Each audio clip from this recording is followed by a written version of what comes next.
Yeah, we're gonna have him, baby.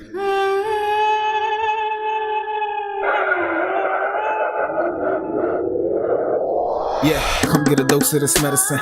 Come get a dose, come get a dose. I know you always been having Hey, sex. you're listening to your girl, Lady Brown of Brown Beauty Radio. And today I'm sitting here with a phenomenal artist by the name of Ricky T. And I had the wonderful chance to actually go to one of her art shows at Arts and Beats. You should have been there, you shouldn't have missed out.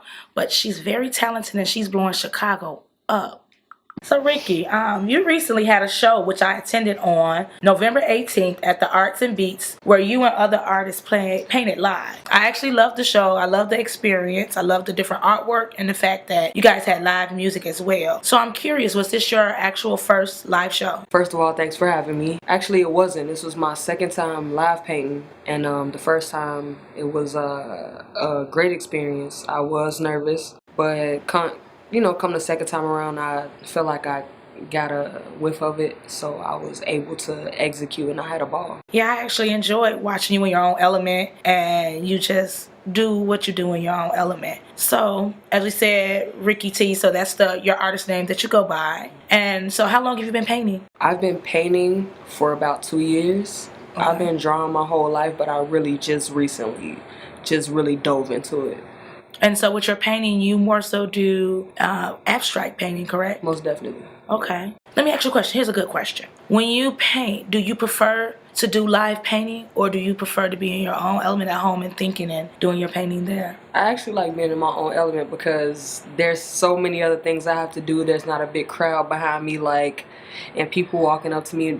Don't get me wrong, I love people talking to me and ask me about my work, but I feel like I'm more focused when I'm on my own in my studio and I can bring ideas into the open. And do you have any upcoming shows? I do. I actually have a show on the 29th, and then I have the Exposed Body Painting Art Show at Battlebrow, same place as I did live paint last time. It'll be my first time body painting actually, so I'm excited about it. Dope. Do you think that's something you may try to get into further? Is the body painting later on down the line? Possibly. I want to fill it out first, though. See how it goes for Yeah, you. most definitely. Okay. So let me ask you a question. Let's go back. Okay. About what age did you realize that you were artsy? 4. That you really got to at 4? Yeah. Dang, how can you remember that? Because the first thing I remember is, crayons, art sets, pastels, and I was about 4 years old, and my brother was artistic as well. He used to sketch all the time, and that's really when I picked it up. I was about 4 years old. Okay. Dope. And so as time went on, you just found yourself more gravitating towards arts as you got older? Yeah. There was a period of time where I left it alone because I had to work and, do certain things and, be an adult. And then one day it just hit me like, stop running away from your passion and do it. And so I sat down and I did it, and I had help from a mentor in New York, and that actually I went from there, really. Great. So I know you said for a period you didn't do it, and this is me knowing a little bit about you and doing my research. Do you remember or do you recall if you did any type of artwork during your period that you were in the military? No. I made clothes, like I would distress clothes and stuff, but I was always in the back of my mind like, you should sit down and draw, but I never did. And then when I got out, I was like, well, it's on now. Like, I got the time to do it, so I did it. Dope. Okay. Where do you see yourself as far as where you actually want to go with your artwork? What is the next step? What level you're trying to gravitate to? Or what is the next type of work that you're trying to do? Put yourself out into? I'm open to every possibility. I want to try and get my hands into some of everything. Hopefully next year I can have my own solo show. Dope. I'm working on that as well as my website, and it's a lot of stuff that's cooking right now. So next year is gonna be big. So I'm just trying to stay focused and put all those things into play. Okay. So what type of artist would you consider yourself as, or what do you want to say that your artwork says? What does it speaks? You know how some people, maybe you don't want to box yourself. You know, some people box themselves and say, well, oh, I'm a conscious this, or I'm this, or I'm that. Or some people actually box artists and they put them in a category. Which is true. The technical term I would say for myself is abstract, but I feel like I don't want to label myself and limit myself. So I feel like I dip my hands into all types of stuff. So one day I may come out with a pure, just abstract piece that's not figurative at all. And then next thing you know, I'm dropping something figurative with the abstract twist on it. So I just like to put my hands in different pots and see what I'm capable of doing. You know, getting inspiration off maybe a color I've seen, or maybe like, you know, something from another artist. So I want to be well rounded. I want to be known as the artist that can do some of everything and not just one thing. Well, most Geminis are well rounded. Most definitely. So you said that you draw off different things, and I've seen some of your work. I've bought some of your work, and I've seen some pieces which I like as well, that it reaches out to what we're experiencing in our society right now, social form. So everything, I understand everything you do isn't abstract, but you have an abstract twist to it. I remember some pieces you had about media and the things that media has been doing to our society and our culture as a whole, about us freeing ourselves. I think that's one of the pieces I want to get next. Then another piece that you recently done that I'm in love with, the genie out of the bottle, and at the top it said Queen. That was one of the pieces that you actually introduced at the art show. Yeah. And it's dope, pretty dope. I do like to keep myself connected to where I'm from. That's another reason why I wanted to move back to Chicago so bad, because this is where it started. I've seen a lot, you know, there's nothing like people from Chicago, you know. And I'm not going to lie, you know, when I lived in New York, the artists there have a hustle that, you know, they have a hustle about them that, you know, is evident.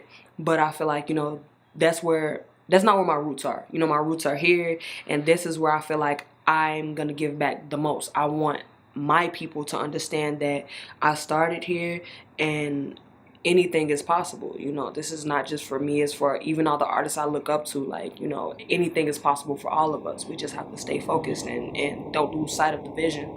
I know that's in all art forms. I think sometimes we always say that, wow, it's hard in Chicago as an artist. All art forms, you know, you can go to some of these other states, and some of these states are known. Like, you got some states, Atlanta, known for music. You know, you make it big. Who do we have? Ludacris, who went there and came up. Right. But Chicago, man, we have so many talented people here, and I just want us to stop being overlooked. I think we just, like you said, something New York has is a hustle, and I think we just need to hustle a little harder.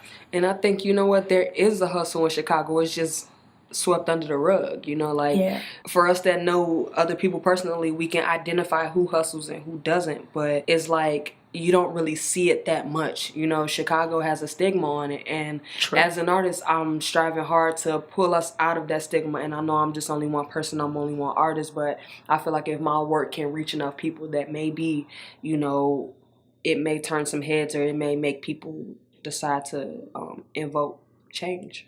And we have somebody from here who started that already, and you got everybody looking at him. Chance, everyone looking at him, and he's not backing down from, this is where I'm from, this is my city. He's not going anywhere else and trying to pop off. He's helping out his city here, and he's trying to break that stigma of Chicago. But we can go way back before him. We can go back to blues and jazz. Some of the greatest stuff from Chicago. That's dope. So why don't you let everybody know what tags and your websites and how to check out your artwork and how to, you know, reach out to you to get some of this dope art. Well, my Instagram is at Visuals by Ricky. It's one word. It's my page is open, so anybody can follow me. And the link to purchase my art is on Etsy.com. So it's theardesigns.etsy.com. And right now I'm actually, you know, over the next few months, I'm going to be pushing out some of my older work and, you know, dropping the prices on them and trying to get them out to the public. And I even thought about doing an art drop around Chicago, leaving some pieces, and whoever finds it is theirs, you know. So like a scavenger hunt. Kind of, sort of, I like it. And, you know, I've seen it happen in New York, I'm not going to lie. And I admire the artists that have done that. I kind of want to do the same thing with my information on it, in hopes that I could reach a broader audience, not just the people that are on maybe Facebook or Instagram, or just, you know, just so I happen to see my Etsy. I want to reach, you know, some of everybody. So yeah, that's to be coming soon with the art drop. Hopefully, it's about to get cold, so That's dope. maybe in the spring. Probably. That's a different twist. I've never actually heard of that with artwork. I've seen that with some other little things that I watch. That's a little weird. The first time I seen it was when I lived in New York, and I definitely, you know, was like, oh, that's a good idea, you know. And now it's like a lot of people are doing it, so I figure, you know, why not, you know. You gave me some ideas with some of the stuff that I do, like with makeup and stuff.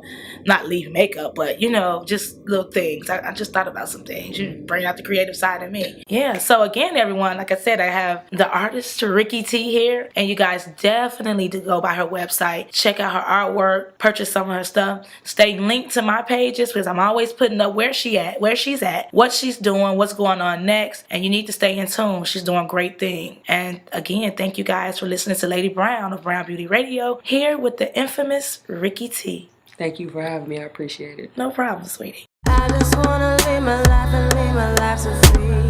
Spread my wings and fly away.